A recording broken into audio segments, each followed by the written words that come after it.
humans, it's just Martine, and welcome to a 48-hour readathon vlog featuring the game of Bookish life.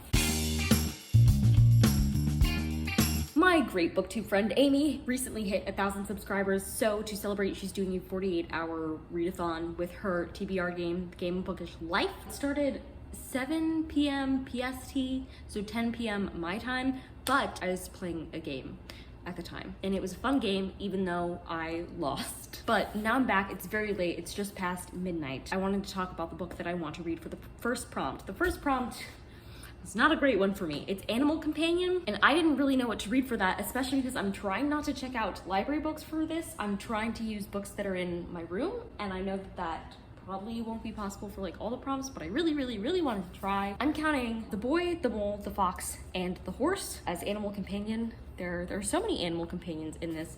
It's a very short with like pretty illustrations and just like lessons about life. My mom gave it to me for my birthday, and it's the type of book that I think will do more for a flick through once in a while, but I do want to read it front to back. It's like 128 pages, but there's like a sentence on most pages. Some pages have no sentences, just pictures. So I feel like I could get through this quickly. So I'm going to get ready for bed, and then if I feel like I have it in me to read this, then I'll read it. I would say I'll just read it until I fall asleep, except that it doesn't actually have page numbers on it, so I can't keep track of it properly on Bookly unless I just read the whole thing. We'll see what happens. It literally took me less than 10 minutes to read this. Really great, really cute, beautiful illustrations, great life messages.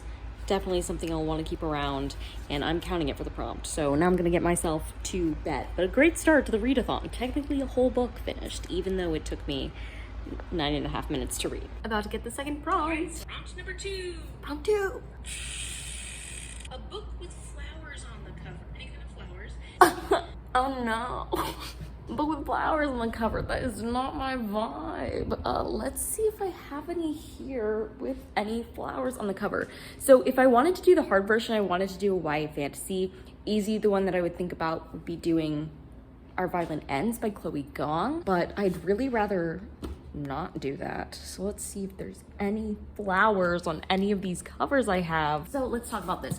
I have 3 options that I could go for. I'm not gonna go the hard version. It's not gonna be a YA fantasy. It might be a YA, but it's not gonna be a YA fantasy because I don't like fantasy anyway. So here are my options. I have Breath, Eyes, Memory, which was from my haul in my 3rd Realmathon vlog when I went to the used bookstore with a friend. I'm interested in this one. It's not a very long read. The only thing is, like, as much as short reads are good, I have like 12 hours to read this book in, and I don't want for this vlog to have like no content. So that's a maybe not. And I have Perfect 10, which is from one of my last Dollar Tree hauls, which is a gay YA contemporary romance book. And that one illustration of a flower is gonna count for me as a flower on the cover. I think this is the one I'm leaning towards because Heartstopper has been out for a week and it's all that's been in my brain, and so maybe it would help me cope by replacing it with some other queer YA. So maybe that. Also because I've been wanting to drown myself in YA contemporary recently, so like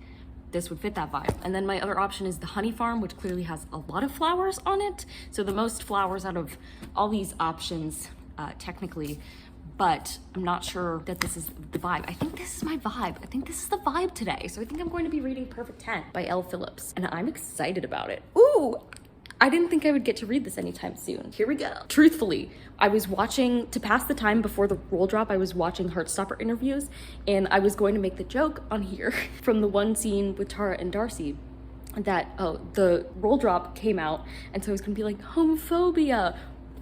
But if I read another queer thing, I'm so excited. I'm so excited. Okay, I'm gonna start reading this, I guess. I clearly have terrible vision because that tiny illustration of a flower is not the only flower on this cover.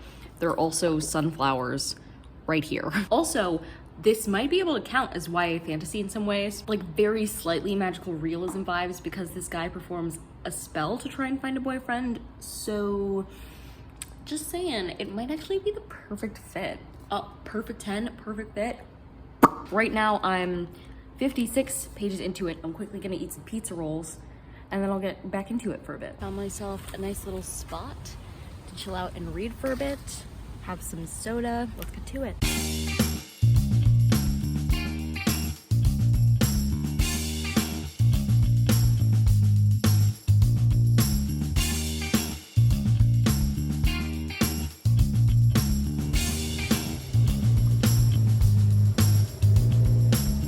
right, it's about 11:30 and I'm officially 1/3 of the way into this book. Hooray. In about half an hour, Amy is going to do some reading sprints.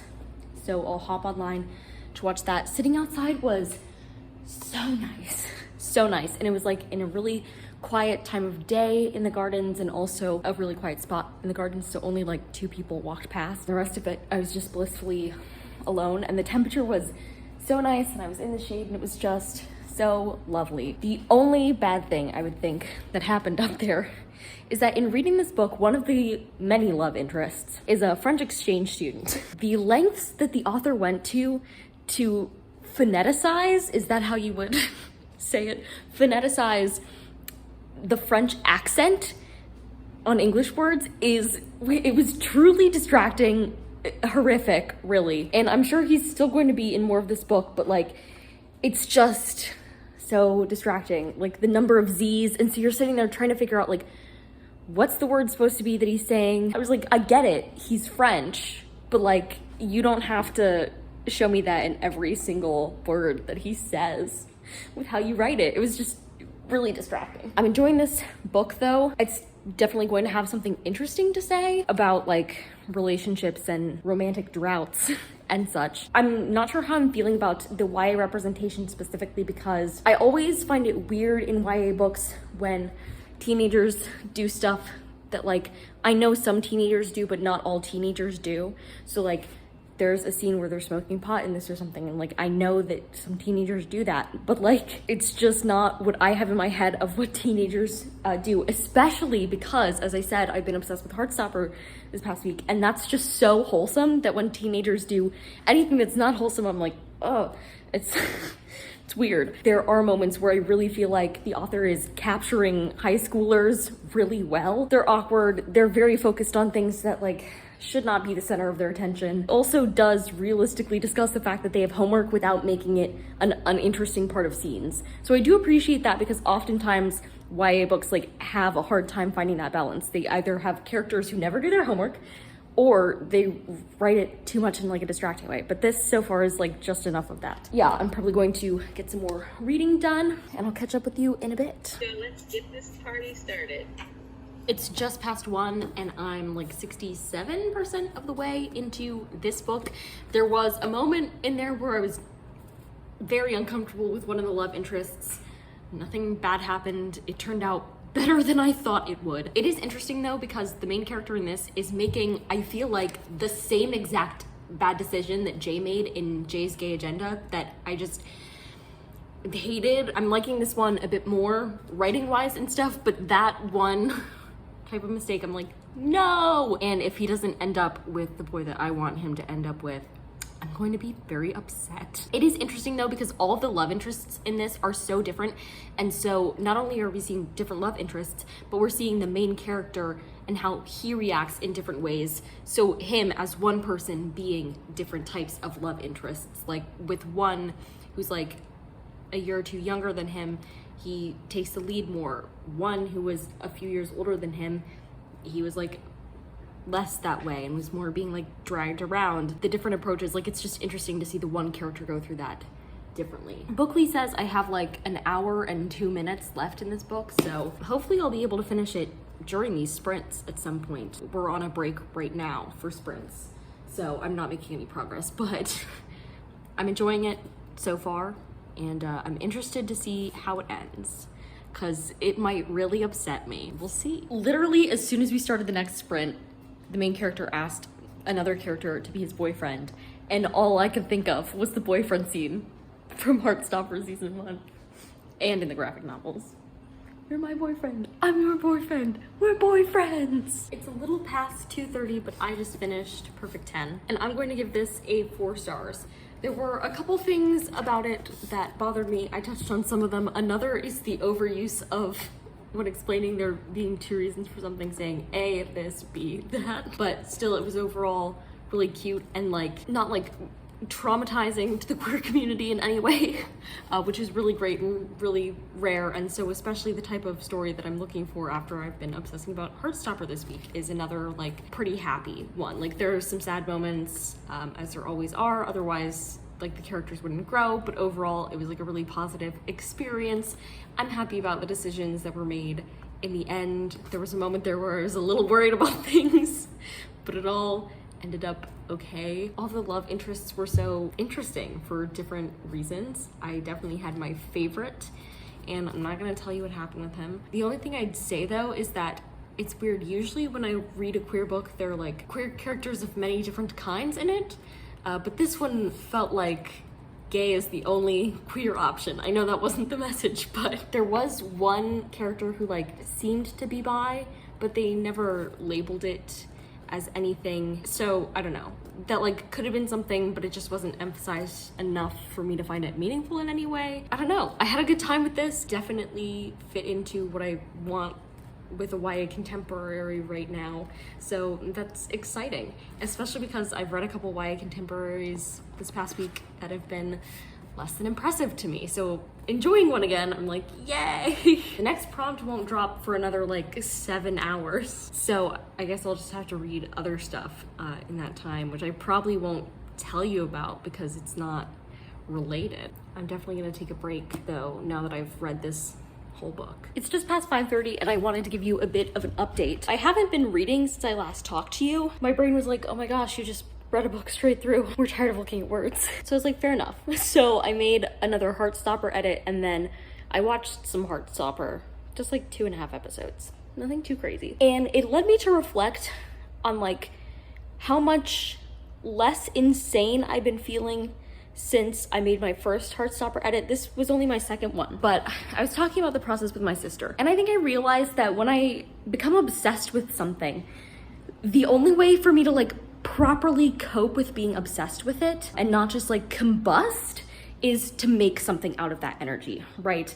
But it doesn't feel satisfying unless it's pretty directly related. So for Spider-Man obsessions, learning the Spider-Man poses and stuff, that helps. For Tick Tick Boom obsession, learning some of the songs on piano or singing some of the songs, that helps. With Heartstopper, my first like idea for what I could make out of that energy was to work on my writing, because I write fluffy YA contemporary type stories. So I read through some of my writing after I watched Heartstopper and I was thinking about it, but it really didn't feel like the right thing. So making edits is more directly related to these characters and is helping me to get that out of my system, which is nice, so that I can have like brain space for other things and have a moment when like I'm intensely focused on it and then have moments outside of that. So that's what I was doing for the latter part of this afternoon. Right now, I'm not quite sure what I want to do. I don't really want to watch anything, but I'm not quite sure that I'm ready to read again. I think I have some pent up like physical energy because I was sitting at my computer for like the second part of the afternoon. So maybe reading while I pace around might be helpful. I'm just kind of biding my time until the next prompt is dropped at 10 p.m. here, so I have like more than 4 hours. I could work on packing my room, but that's not going to happen. It's 9:30 and Amy just dropped the third prompt a little early for us because she says it's a weird one, so I'm incredibly nervous. I'm terrified. Oh, you're gonna take all the books that you want to read right now, the ones that you're most excited about, make it at least 10 books, randomize it, and pick one of those 10 books. Okay, I'm just quickly going to tell you what my 10 options are here and then I'll randomize a number. So I decided Breath, Eyes, Memory because it came up earlier as a possibility. So it was like maybe Collusion, The Light of Other Days, Red Means Run, The Land Across, The Bridges of Madison County, Geometry for Ocelots, Extraordinary Adventures, Before the Fall, and Future Home of the Living God. Randomly pick a number from 1 to 10, generate 9. I guess I'm reading Before the Fall by Noah Hawley. It's almost 400 pages, so this was definitely a chunkier one of the options, but I guess it's what I'll be reading. It's 9:13 a.m., so I have a little less than an hour before the final prompt drops, and I'm only 96 pages into Before the Fall, and I am enjoying it so far. It's just taking longer. Also, I was asleep through most of the last 12 hours. So last night I read 70 pages before falling asleep, so there was like a little over an hour of reading maybe, and then I woke up this morning, got to page 96, and then had to go back to sleep again because I never just wake up and then immediately read. I usually look at my like computer or YouTube, and that helps tell my brain like it's awake time. Meanwhile, I sleep right before bed. So sitting in bed reading right when I woke up, my brain was like, it's time to go to sleep. I'm probably gonna pace around my room for the next little bit, reading this and try to get as far as I can before the next prompt drops, and hope that the next prompt is doable with the remainder of this before 10 p.m. tonight. It's about to be 10, so the next prompt is about to be dropped, and I'm 39% of the way into Before the Fall. Really, really enjoying it. It's reminding me of some other books that I have enjoyed in the past, like a mix of them, which is nice. So it's not like quirky in the way that Crazy Rich Asians is, but there are lots of rich people in this, and the discussions about money remind me of that in some ways. The Glass Hotel by Emily St. John Mandel, is that her name? It's also kind of reminding me of that in like the business aspect of that, which is interesting because now we're getting like insight into the people who were on the plane. I didn't tell you what this is about. This is about this painter, and he goes on this private jet with some people just to get from Martha's Vineyard to New York, and like 16 minutes later the plane crashes, and he and the 4-year-old boy of one of the passengers are the only ones that survive.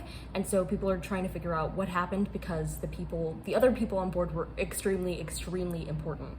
So like things seem a little weird, and now we're finally getting insight into the lives of those people who died in the crash, and it's very interesting. Let's get this next prompt and figure out what we're going to be reading after this. Very nervous. Sadly, we are already at prompt number 4. I think it'll happen again because it's a lot of fun. It's so fun. One. Okay, that's easy. This is the perfect for a readathon. This is a short book, under 300 pages. Let's find a book. I don't know if I'm going to make it a middle grade, but under 300 pages shouldn't be too hard for me. Let's check the page count of this book, because I am planning on reading it in May, and now it's May 1st. So how long is The Bridges of Madison County? It's even less than 200 pages.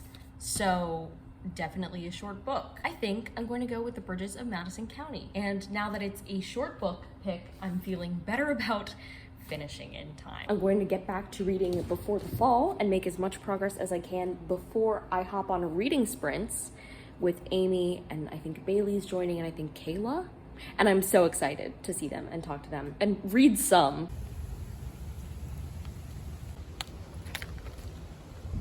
It's about 11, and I figured since I'm going to be on sprints all afternoon in my dark dorm room that I should get outside for a bit. So I've posted up in this beautiful spot, and I'm going to get some reading done.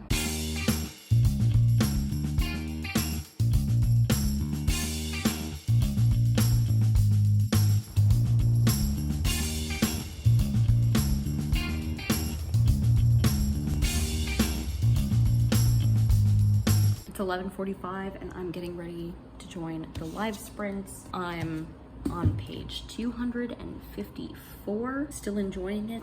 I'm hoping to finish this during sprints. Don't know if that's possible, but Bookly says I have like an hour and 40 minutes left of reading it, so hopefully. It's 6:30, and here's what you missed. On sprints, I did manage to finish Before the Fall. I gave it 4 stars. My thoughts were pretty consistent with the thoughts that I was giving you throughout. Then I started The Bridges of Madison County. I'm only 25 pages into this, and I need to finish it tonight before 10 p.m., I guess. And then I went to dinner, and then I went on a walk with my sister that I just got back from. So now I'm going to read The Bridges of Madison County. And yeah. It's approaching 8 o'clock, and I just finished The Bridges of Madison County, which I'm giving 4 stars. For a while there, in the beginning, I thought I'd give it like a 3.5 stars, but in the end, this was such a hypnotic read. I'm not going to be able to say anything to you that's coherent about this book because I just feel like I've been rocked back and forth for like 2 hours, which is a weird way to describe it. This is a story about this photographer who comes into this town in Iowa to take pictures of these covered bridges, and this woman he meets there, and they have this 4-day love affair. It's just about that.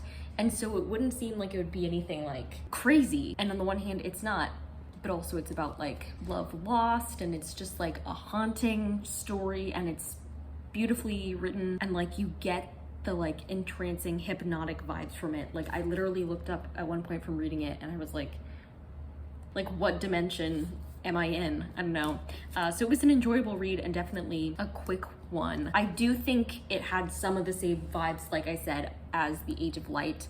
That one was also pretty hypnotic. This one's way shorter and I think more haunting, but they're both good, and I think I gave them both 4 stars. I don't know if my response to this would have been different if I hadn't read The Age of Light before, and so and I read that pretty recently, and so the photography crossover, love story photography thing there was just, I don't know, but I liked different elements about each of them. Really glad that I got around to this. And that means I finished all 4 prompts for this.